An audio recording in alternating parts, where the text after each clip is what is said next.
Welcome back to my YouTube channel study career point. I hope you all are doing well. So start करते हैं। देखिए हमारे आज के क्वेश्चन पेपर से, जिसमें हम सीडीपी पेपर 2 के लिए कवर कर रहे हैं। ये जो क्वेश्चन पेपर है आपका, ये जुलाई 2019 का क्वेश्चन पेपर है। तो देखिए स्टार्ट करते हैं हमारे फर्स्ट क्वेश्चन से। तो देखिए फर्स्ट क्वेश्चन है, read the following description and identify the stage of moral reasoning of Kohlberg's. देखिए डिस्क्रिप्शन है आपका, right action is defined by self chosen ethical principles of conscience that are valid for all humanity regardless of law and social agreements. देखिए निम्नलिखित वर्णन को पढ़िए और कोल वर्ग के नैतिक विकास की अवस्था को पहचानिए। देखिए वर्णन है आपका, अंतःकरण के स्वचयनित नैतिक सिद्धांतों के द्वारा सही कार्य परिभाषित किया जाता है, जो कानून व सामाजिक समझौते पर ध्यान दिए बिना संपूर्ण मानवता के लिए वैध होता है। तो देखिए जो आपके एथिकल प्रिंसिपल होते हैं वो कौन से स्टेज में आते हैं, तो वो आते हैं आपके यूनिवर्सल एथिकल ओरिएंटेशन। ठीक है, कौन से स्टेज में आते हैं, जो आपकी लास्ट स्टेज है कोल वर्ग की, इसको हम बोलते हैं सार्वभौमिक नैतिक सिद्धांत अभिविन्यास। ठीक है, तो यहाँ पर ऑप्शन नंबर 4 जो है वो आपका बिल्कुल सही हो जाएगा। ठीक है, ऑप्शन नंबर 4 जो है वो आपका बिल्कुल सही है। चलते हैं देखिए नेक्स्ट क्वेश्चन पर।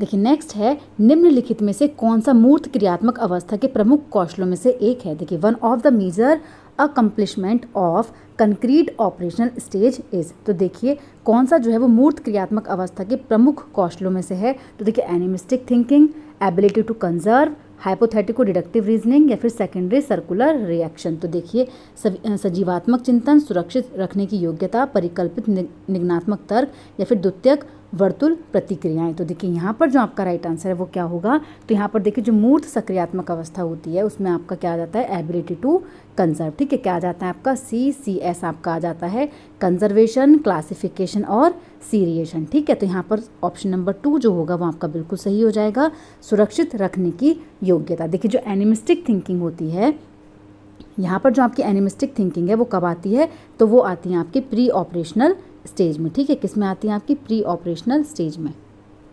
ठीक है, प्री ऑपरेशनल स्टेज में। उसके बाद जो आपका ऑब्जेक्ट परमानेंस होती है, ये क्वेश्चन भी आपका मैनी टाइम्स पूछा जाता है, जो आपका ऑब्जेक्ट परमानेंस होती है।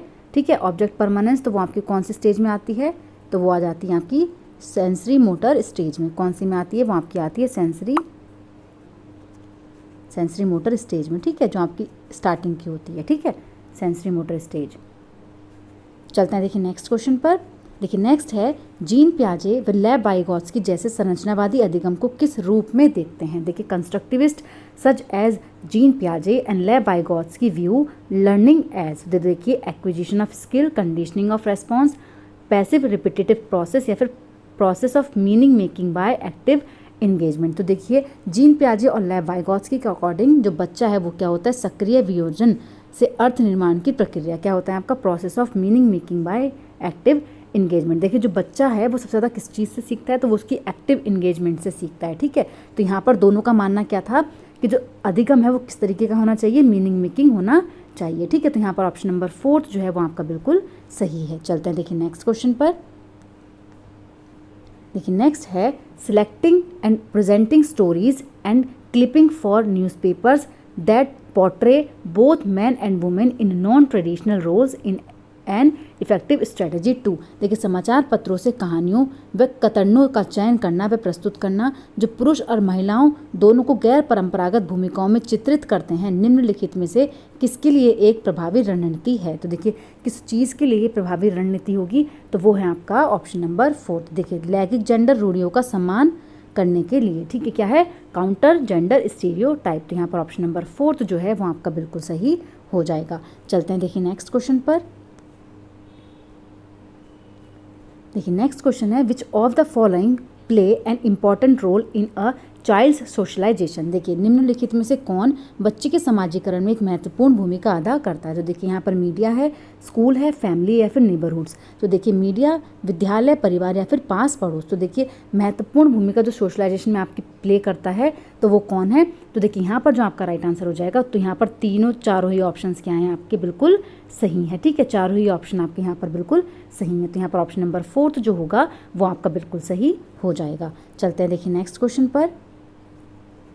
देखिए नेक्स्ट है, as per Howard Gardner's theory of multiple intelligence how would the intelligence of a person with the following characteristics be categorized. देखिए, हॉवर्ड गार्डनर के बहुबुद्धि सिद्धांत के अनुसार निम्नलिखित विशेषताओं से युक्त एक व्यक्ति की बुद्धि को किस प्रकार से वर्गीकृत किया जा सकता है। देखिए, कैरेक्टरिस्टिक्स हैं आपकी ability to detect and respond appropriately to the moods, treatments, motivations and intentions of others. तो देखिए, दूसरों की मनोदशा, स्वभाव, प्रेरणा तथा अभिप्राय को उचित तरीके से पता लगाने व प्रतिक्रिया करने की योग्यता प्रकृतिवादी होती है, अंतरावैयक्तिक होती है, अंतर्वैयक्तिक होती है, फिर नैदानिक होती है। देखिए, यहाँ पर नेचुरलिस्टिक होती है, इंटरपर्सनल होती है, इंट्रापर्सनल होती है या फिर थेरेपेटिक, जो आपकी नैदानिक होती है वो होती है। ठीक है, तो यहाँ पर जो आपका राइट आंसर है वो क्या हो जाएगा, तो वो है आपका अंतर्वैयक्तिक। क्या होता है आपका इंटरपर्सनल। ठीक है, क्या हो जाएगा आपका इंटरपर्सनल। देखिए, इंट्रापर्सनल जो होता है वो किसी व्यक्ति के अंदर की मनोदशा, ठीक है, हम अपनी ही चीज़ें अंदर से पहचान रहे हैं, इंट्रापर्सनल होती है। लेकिन जब हम दूसरों की मनोदशा का पता लगाते हैं तो वो होती है आपकी इंटरपर्सनल। तो यहाँ पर ऑप्शन नंबर 3 जो हो जाएगा वो आपका सही हो जाएगा। ठीक है, चलते हैं देखिए नेक्स्ट क्वेश्चन पर। नेक्स्ट है, बच्चों के मूल्यांकन के लिए निम्नलिखित में से कौन से कारण होने चाहिए। देखिए, which of the following should be the reason for assessment of a children. तो देखिए, कौन सा जो है वो रीज़न होना चाहिए। तो देखिए, बच्चों को गैर उपलब्धि वाले, निम्न उपलब्धि वाले, औसत और उच्च उपलब्धि वाले के रूप में अलग अलग नाम देना। देखिए, नामांकित यहाँ पर बच्चे को नहीं करना, लेबलिंग बच्चे को नहीं देनी है। ठीक है, to improve teaching learning process in the classroom, कक्षा में शिक्षण अधिगम प्रक्रियाओं में सुधार करना। To find out what changes and progress in learning that take place in the child over a period of time।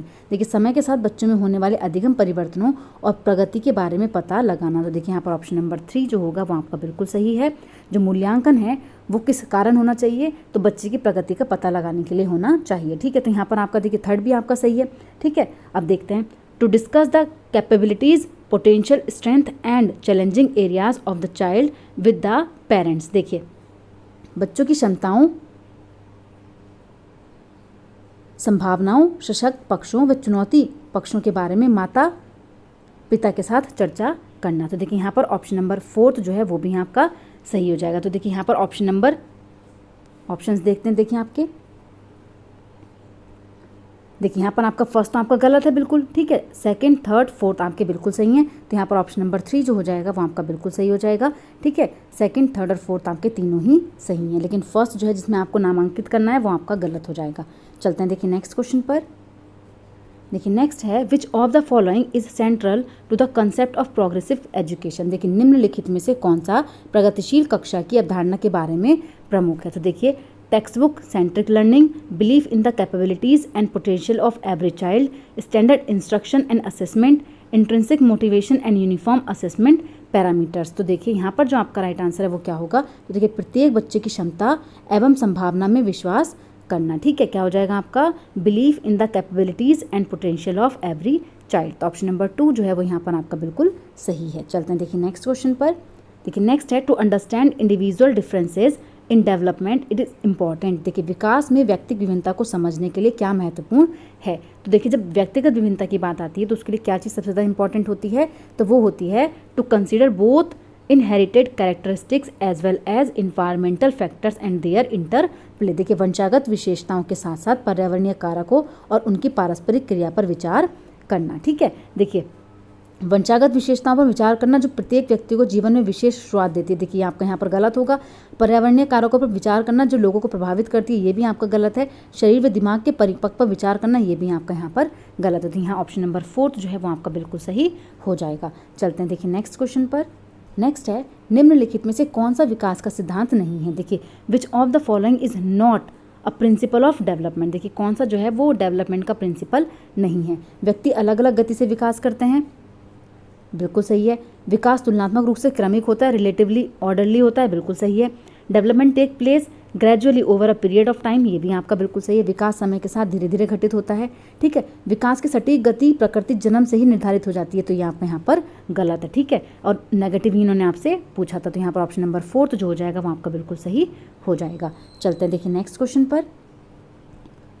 Several research studies show that teachers have more overall interaction with boys than girls. What is the correct explanation for this? देखिए, अनेक शोध अध्ययनों से पता चलता है कि शिक्षक लड़कियों की अपेक्षा लड़कों से अधिक पारस्परिक क्रिया करते हैं। इसका सही विवेचन क्या है। तो देखिए, इसका सही विवेचन क्या होगा, लड़कियों की तुलना में लड़कों में शैक्षिक क्षमताएं काफ़ी अधिक होती हैं, लड़कियों की तुलना में लड़कों को अधिक अवधान की आवश्यकता होती है। यह शिक्षक में लिंग पक्षपात का एक उदाहरण है। कक्षा में लड़कियों की तुलना में लड़कों को अधिक आसानी से नियंत्रित किया जा सकता है। तो देखिए यहाँ पर कौन सा जो आपका आंसर है वो सही हो जाएगा, तो वो है आपका option number 3। This is an example of gender bias in teaching. देखिए यहाँ पर क्या है, ये जो एक शिक्षण में लिंग पक्षपात का एक उदाहरण हो जाएगा। ठीक है, तो यहाँ पर ऑप्शन नंबर 3 जो है वो आपका बिल्कुल सही है। चलते हैं देखिए नेक्स्ट क्वेश्चन पर। देखिए नेक्स्ट है, एक समस्या को मूल अपसारी समाधानों के साथ करने की योग्यता निम्न में से किसकी एक प्राथमिक विशेषता है। देखिए the ability to come up with original and divergent solutions to a problem is a primary characteristics of, तो देखिए किस चीज़ के हैं, एगोसेंट्रिक के हैं, इम्पेयर्ड के हैं, क्रिएटिव चिल्ड्रन के, या फिर चिल्ड्रन विद लर्निंग डिसएबिलिटी। तो देखिए यहाँ पर जो आपका राइट आंसर है वो क्या है, तो वो हो जाएगा आपका क्रिएटिव स्टूडेंट्स की, किसके, सृजनात्मक बच्चों की। ठीक है, तो यहाँ पर ऑप्शन नंबर 3 जो है वो आपका बिल्कुल सही है। चलते हैं देखिए नेक्स्ट पर। नेक्स्ट है, what instruction adaptation should a teacher make while working with student who are visually challenged. देखिए दृश्य रूप से बाधित विद्यार्थियों के साथ कार्य करते समय एक शिक्षक को किस प्रकार के अनुदेश अनुकूलन करने चाहिए। तो देखिए किस प्रकार के अनुदेश जो आपके अनुकूलन है वो करने चाहिए। Speak clearly and use a lot of touch and feel material, use a variety of visual presentation. देखिए विजुअल प्रेजेंटेशन को आप यहाँ पर यूज़ करेंगे तो ये तो आपका बिल्कुल गलत हो जाएगा। Orient herself so that the students can watch her closely, बिल्कुल गलत है। Focus on a variety of written task, देखिए रिटन टास्क विजुअली इंपेयर्ड है तो रिटन टास्क आप कैसे दोगे उसको बच्चे को। तो यहाँ पर ऑप्शन नंबर 1 जो है वो बिल्कुल सही हो जाएगा। स्पष्ट रूप से बोलना तथा छूकर महसूस करने वाली सामग्रियों का अधिक मात्रा में प्रयोग करना। ठीक है, तो ऑप्शन नंबर 1 जो हो जाएगा वो यहाँ पर आपका बिल्कुल सही हो जाएगा। चलते हैं देखिए नेक्स्ट क्वेश्चन पर। नेक्स्ट है, cooperative learning and peer tutoring is an inclusive classroom. देखिए सहयोगात्मक अधिगम व हम उम्र साथियों के साथ शिक्षण का एक समावेशी कक्षा में किस प्रकार से उपयोग करना चाहिए। तो देखिए किस प्रकार से यहाँ पर हम उपयोग कर सकते हैं। सक्रिय रूप से आगे बढ़ाना चाहिए, हतोत्साहित करना चाहिए, बिल्कुल गलत है। कभी कभी प्रयोग करना चाहिए, ये भी आपका गलत है। प्रयोग नहीं करना चाहिए, ये भी आपका नेगेटिव है। ठीक है, ये तीनों वर्ड्स आपके क्या होगा, नेगेटिव हो गए। तो यहाँ पर ऑप्शन नंबर 1 जो है वो बिल्कुल सही है। शुड बी एक्टिवली प्रमोटेड, सक्रिय रूप से आगे बढ़ाना चाहिए। ठीक है, तो ऑप्शन नंबर 1 जो है वो आपका यहाँ पर बिल्कुल सही है। चलते हैं देखिए नेक्स्ट क्वेश्चन पर। देखिए नेक्स्ट है, निम्नलिखित में से कौन सा समावेशी कक्षा में सबसे अधिक महत्वपूर्ण है। देखिए which of the following is most important in an inclusive classroom. तो देखिए uniform instructions, standardized test, promoting competitive learning, या फिर इंडिविजुअलाइज्ड एजुकेशन प्लान। तो देखिए यहाँ पर जो आपका सही आंसर है वो क्या है, तो वो है आपका विशिष्ट शिक्षा योजना। क्या है सबसे ज़्यादा, इंडिविजुअलाइज्ड एजुकेशन प्लान। तो यहाँ पर ऑप्शन नंबर 4 जो हो जाएगा वो आपका बिल्कुल सही हो जाएगा। ये जो भी वर्ड्स हैं आपके यहाँ पर क्या है, नेगेटिव्स हैं। ठीक है, नेक्स्ट क्वेश्चन है, अधिगमकर्ताओं व उनकी प्राथमिक विशेषताओं के मिलान युग्मों से निम्न में से कौन सा सही है। देखिए which of the following is correctly match pair of learners and there primary characteristics. देखते हैं, देखिए श्रव्य क्षतिग्रस्त अधिगमकर्ता दृश्य सूचनाओं को समझ नहीं सकता। देखिए जिसको हियरिंग इम्पेयरमेंट्स लर्नर हैं उनको विजुअल इन्फॉर्मेशन में प्रॉब्लम हो रही है, तो आपका मैच ही नहीं कर रहा है। ठीक है, हियरिंग प्रॉब्लम है, बता रहे हैं आप विजुअल इन्फॉर्मेशन पढ़ने में प्रॉब्लम हो रही है। Dyslexic learners lack reading and writing fluency, यहाँ पर आपका बिल्कुल ठीक है। जिस बच्चे के अंदर पठन अक्षमता होती है वो धारा प्रभाव और लिखने में उनके कमी पाई जाती है। क्रिएटिव लर्नर्स हाइपर एक्टिव होते हैं, बिल्कुल गलत है। Attention deficit learner high motivated, देखिए हाई मोटिवेटेड नहीं होते हैं। ठीक है, अटेंशन डेफिसिट जिनको अटेंशन लेने में मतलब एक टास्क को काफ़ी समय तक करने में दिक्कत होती है, कुछ टाइम के लिए वो बैठ पाते हैं, ज़्यादा लॉन्ग टाइम के लिए किसी टास्क को नहीं कर पाते, तो वो होती हैं आपकी अटेंशन डेफिसिट लर्नर। तो यहाँ पर ये भी आपका गलत हो जाएगा। तो यहाँ पर ऑप्शन नंबर 2 जो है वो आपका करेक्टली मैच है। ठीक है, चलते हैं देखिए नेक्स्ट क्वेश्चन पर। देखिए नेक्स्ट है, which of the following does not result in meaningful facilitation of learning. देखिए निम्न में से कौन सा अधिगम के सार्थक सरलीकरण के रूप में परिणत नहीं होगा। तो देखिए connecting new knowledge to pre-existing knowledge, promoting repetition and recall, use of example and non-example, encouraging multiple ways of looking at a problem। देखिए पहले से विद्यमान ज्ञान से नए ज्ञान को जोड़ना, दोहराने व स्मरण करने को बढ़ावा देना, बिल्कुल गलत है। उदाहरणों व गैर उदाहरणों का प्रयोग करना, एक समस्या पर अनेक तरीकों से विचार करने के लिए प्रोत्साहित करना। तो देखिए यहाँ पर आपको पहले पता चल गया प्रमोट करना है आपको रिपीटेशन और रिकॉल को, तो ये आपका यहाँ पर बिल्कुल गलत है। नेगेटिव यहाँ आपसे पूछा था, तो ऑप्शन नंबर 2 ही आपका यहाँ पर सही हो जाएगा और सारे ऑप्शन जो है वो आपके ठीक हैं। ठीक है, चलते हैं देखिए नेक्स्ट क्वेश्चन पर। नेक्स्ट है which of the following would not, देखिए यहाँ पर भी नॉट पूछा है, be consistent with a constructivist environment. देखिए निम्न में से कौन सा एक संरचनात्मक परिवेश के साथ अनुकूल नहीं हो सकता, तो देखिए कौन सा जो है वो अनुकूल नहीं हो सकता। Students are given frequent opportunities to engage in complex meaningful problem based activities. Students work collaboratively and are given support to engage in task oriented dialogue with each other, बिल्कुल पॉजिटिव हैं दोनों। Teachers elicit students ideas and experience in relationship to key topics and plan teaching learning to elaborate and restructure their current knowledge, ये भी आपका यहाँ पर बिल्कुल सही है। तो देखिए अध्यापक विशिष्ट सत्रावसान मूल्यांकन रणनीतियों को लागू करते हैं तथा प्रक्रियाओं के बजाय प्रदर्शन पर फीडबैक देते हैं। तो देखिए यहाँ पर ये क्वेश्चन जो है आपका ऑप्शन नंबर 4 थी, आपका यहाँ पर नेगेटिव है, नेगेटिव ही आपसे पूछ रहे थे और सारे पॉइंट्स जो हैं वो आपके बिल्कुल पॉजिटिव, क्योंकि यहाँ पर हर चीज़ में आपको क्या दिए जा रहे हैं, अवसर प्रदान किए जा रहे हैं। ठीक है, क्या करे जा रहे हैं, आपको अवसर दिए जा रहे हैं। तो यहाँ पर ऑप्शन नंबर 4 जो हो जाएगा वो आपका नॉट हो जाएगा। चलते हैं देखिए नेक्स्ट क्वेश्चन पर। नेक्स्ट है एक शिक्षक को विद्यार्थियों को क्या निर्धारित करने के लिए प्रोत्साहित करना चाहिए बजाय किस चीज़ के। तो देखिए a teacher should encourage students to set rather than what. तो देखिए यहाँ पर जो आपका सही आंसर हो जाएगा वो क्या हो जाएगा, तो वो है देखिए आपका जो टीचर है उसको एनकरेज करना चाहिए लर्निंग गोल्स के लिए रदर देन परफॉर्मेंस गोल्स। ठीक है, देखिए परफॉर्मेंस गोल्स को आप नहीं एनकरेज करोगे, फेलियर अवॉइडेंस गोल्स को नहीं करोगे, मीक मार्क्स सीकिंग गोल्स, ये भी आपका यहाँ पर गलत हो जाएगा। अधिगम लक्ष्य और प्रदर्शन लक्ष्य। ठीक है, क्या हो जाएगा, अधिगम लक्ष्य को आप प्रोत्साहित करेंगे बजाय प्रदर्शन लक्ष्य के। चलते हैं देखिए नेक्स्ट क्वेश्चन पर। देखिए नेक्स्ट है निम्नलिखित में से कौन प्रभावी अधिगम रणनीतियों के उदाहरण है। देखिए which of the following are example of effective learning strategies. तो देखिए setting goals and time tables, making organizational chart and concept map, thinking of example and non examples, explaining to a peer, self questioning. देखिए लक्ष्य व समय सारणी निर्धारित करना, संगठनात्मक चार्टों व अवधारणात्मक नक्शे बनाना, उदाहरणों व गैर उदाहरणों के बारे में सोचना, हम उम्र साथी को समझाना, स्वयं से प्रश्न करना। तो देखिए यहाँ पर जो आपका राइट आंसर हो जाएगा वो क्या है, तो जो सारे ही पॉइंट्स आपके क्या होंगे, बिल्कुल सही हो जाएंगे। तो यहाँ पर ऑप्शन नंबर 4 जो है वो आपका बिल्कुल सही हो जाएगा। ठीक है, ऑप्शन नंबर 4 जो है वो आपका बिल्कुल सही है। चलते हैं देखिए नेक्स्ट क्वेश्चन पर।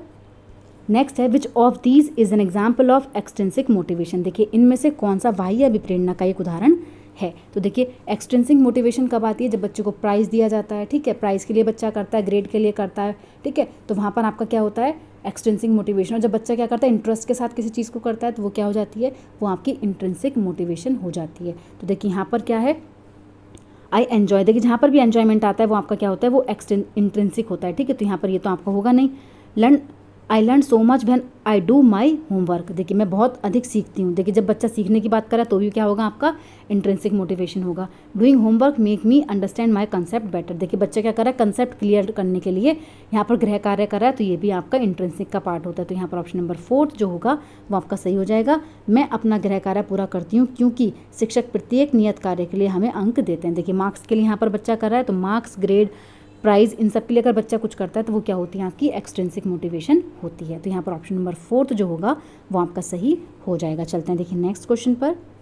नेक्स्ट है in a primary classroom a teacher should. देखिए प्राथमिक कक्ष में एक शिक्षक को क्या करना चाहिए। तो देखिए केवल उदाहरण देने चाहिए, केवल गैर उदाहरण देने चाहिए, दोनों ही नहीं देने चाहिए। यहाँ पर क्या हो जाएगा, उदाहरण और गैर उदाहरण दोनों ही बच्चे को देने चाहिए। Give both examples and non examples. ठीक है, तो ऑप्शन नंबर 3 जो होगा वो यहाँ पर आपका बिल्कुल सही हो जाएगा। चलते हैं देखिए नेक्स्ट क्वेश्चन पर। निम्नलिखित रणनीतियों में से कौन सी बच्चों में अर्थ निर्माण को बढ़ावा देगी। देखिए which of the following strategies will promote meaning making in children. तो देखिए कौन सी जो है, दंडात्मक साधनों का प्रयोग बिल्कुल गलत है। दंडात्मक साधनों का प्रयोग तो आप नहीं करेंगे। सूचनाओं का संचरण ये भी गलत है।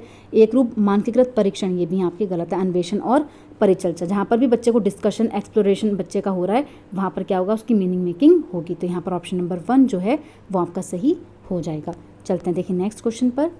नेक्स्ट है बच्चों की गलतियाँ तथा भ्रांत धारणाएँ, चिल्ड्रंस एरर एंड मिसकंसेप्शन। तो देखिए are a significant step in the teaching learning process. Hindrance and obstacle, देखिए हिंड्रेंस और ऑब्स्टिकल तो बच्चे के अंदर नहीं होते आते। ठीक है, जब मिसकंसेप्शन गलतियाँ जो होती हैं बच्चे के जो शिक्षण अधिगम है उसकी प्रक्रिया में एक महत्वपूर्ण कदम होता है। ठीक है, एक महत्वपूर्ण कदम होता है, सिग्निफिकेंट स्टेप होता है। हिंड्रेंस पैदा नहीं करती, इग्नोर नहीं करना चाहिए बच्चे को। ठीक है, सूचित करता है कि बच्चे की क्षमताएं वयस्कों की तुलना में बहुत निम्न स्तर की होती हैं, ये भी आपका यहाँ पर गलत है। ऑप्शन नंबर 1 जो है वो यहाँ पर आपका बिल्कुल सही हो जाएगा। चलते हैं देखिए नेक्स्ट क्वेश्चन पर। संरचनात्मक ढांचे में बच्चों को किस रूप में देखा जाता है? तो देखिए in the constructive frame child is viewed as, तो देखिए miniature adult, tabula rasa, a passive being या फिर प्रॉब्लम सॉल्वर्स। तो देखिए यहाँ पर जो आपका राइट आंसर है, तो बच्चे को कंस्ट्रक्टिविस्ट क्लासरूम में किस तरीके से देखा जाता है? तो वो होते हैं आपके प्रॉब्लम सॉल्वर। ठीक है, पैसिव तो नहीं होगा, निष्क्रिय प्राणी नहीं होता। ठीक है, कोरी पट्टी नहीं होता, क्या आप उसको कोरी पट्टी है, खाली प्लेट है। ठीक है, जिसको जीवन के अनुभव द्वारा पूर्ण रूप से आकार दिया जाता है, तो ये भी आपका यहाँ पर गलत होगा। ठीक है, यहाँ पर ऑप्शन नंबर 4 जो है वो आपका बिल्कुल सही है। किस चीज़ की? एक समस्या समाधान करने वाला वैज्ञानिक अन्वेषण के रूप में बच्चे को देखा जाता है। चलते हैं देखिए नेक्स्ट क्वेश्चन पर। नेक्स्ट है a teacher's role while using cooperative learning in her classroom. देखिए अपनी कक्षा में सहयोगात्मक अधिगम का प्रयोग करते समय एक शिक्षक की भूमिका किस प्रकार की होती है? तो देखिए एक शिक्षक की भूमिका किस प्रकार की होनी चाहिए? तो यहाँ पर is to be silent spectator and let children do what they want, is to leave the class and let children work on their own, to be supportive and monitor each group. देखिए option number 3 जो है वो आपका बिल्कुल सही है। Is to support the group which had the bright and talented children. देखिए यहाँ पर जो आपका राइट आंसर है, देखिए वो क्या हो जाएगा? तो वो है आपका ऑप्शन नंबर 3, सहयोगात्मक होना चाहिए, प्रत्येक समूह की निगरानी करनी चाहिए। ठीक है, तो यहाँ पर ऑप्शन नंबर 3 जो है वो आपका पॉजिटिव है और सारे ऑप्शंस आपके नेगेटिव हैं। चलते हैं देखिए नेक्स्ट क्वेश्चन पर। नेक्स्ट है which of the following statement denotes the relationship between development and learning correctly. देखिए निम्नलिखित कथनों में से कौन सा विकास व अधिगम के बीच संबंध को सही तरीके से सूचित करता है? तो देखिए कौन सा स्टेप है जो सही तरीके से सूचित करता है? विकास व अधिगम संबंधित नहीं है, बिल्कुल गलत है। अधिगम विकास का ध्यान किए बिना घटित होता है, ये भी आपका गलत है। अधिगम की दर विकास की दर से काफ़ी अधिक होती है, ये भी आपका गलत है। विकास व अधिगम अंतः संबंधित और अंतः निर्भर होते हैं। ऑप्शन नंबर 4 जो है वो आपका बिल्कुल सही है। Development and learning are interrelated and interdependent. तो ऑप्शन नंबर 4 जो हो जाएगा वो आपका यहाँ पर बिल्कुल सही हो जाएगा। चलते हैं देखिए नेक्स्ट पर। पियाजे के अनुसार विशिष्ट मनोवैज्ञानिक संरचनाएं अनुभव से सही अर्थ निकालने के व्यवस्थित तरीके को क्या कहा जाता है? अकॉर्डिंग टू पियाजे specific psychological structures organised ways of making sense of experience are called mental tools, schemas, images and mental maps. तो देखिए यहाँ पर ऑप्शन नंबर 2 जो हो जाएगा वो आपका बिल्कुल सही हो जाएगा, वो है आपका स्कीमास। ठीक है, क्या हो जाएंगे आपके? स्कीमास। चलते हैं देखिए नेक्स्ट क्वेश्चन पर। नेक्स्ट है with an appropriate question suggestion the child's understanding can be extended far beyond the point which she could have reached alone, which construct does the above statement highlighted। देखिए एक उचित प्रश्न सुझाव के द्वारा बच्चे की समझ को उस बिंदु से बहुत आगे ले जाया जा सकता है जिस पर वह अकेले पहुंच सकती है। निम्नलिखित में से कौन सी संरचना उपरोक्त कथन को प्रकाशित करती है? तो देखिए जो उचित प्रश्न सुझाव के द्वारा बच्चे की समझ को उस बिंदु से बहुत आगे ले जाया जा सकता है, तो वो कब होता है? जब बच्चे को क्या करा जाता है? समीपस्थ निकट विकास का क्षेत्र, ZPD, zone of proximal development. ठीक है, वो स्टेज कौन सी होती है? तो वो कहलाई जाती है आपकी जोन ऑफ प्रॉक्सिमल डेवलपमेंट। चलते हैं देखिए नेक्स्ट क्वेश्चन पर। नेक्स्ट और लास्ट क्वेश्चन है देखिए, लेव वाइगोत्स्की के अनुसार आधारभूत मानसिक क्षमताओं को मुख्य रूप से किसके द्वारा उच्चतर संज्ञानात्मक प्रक्रियाओं में बदला जाता है? देखिए according to Lev Vygotsky basically mental capacities are transform into higher cognitive process primary through. तो देखिए पुरस्कार और दंड, ये तो आपका गलत हो जाएगा। Social interaction, stimulus response association, ये भी आपका गलत है। एडेप्टेशन एंड ऑर्गेनाइजेशन, ये भी आपका गलत है। तो यहाँ पर ऑप्शन नंबर 2 जो हो जाएगा वो आपका बिल्कुल सही हो जाएगा, सामाजिक पारस्परिक क्रिया। ठीक है, ऑप्शन नंबर 2 जो है वो यहाँ पर आपका बिल्कुल सही है। तो देखिए आज की क्लास आपकी यहीं पर कंप्लीट होती है। अगर आपको मेरी क्लास अच्छी लगी हो तो प्लीज़ मेरे चैनल को लाइक करें, सब्सक्राइब करें और शेयर करें। ऐसी ही और वीडियोज़ के लिए मेरे चैनल पर बने रहिए। Thank you.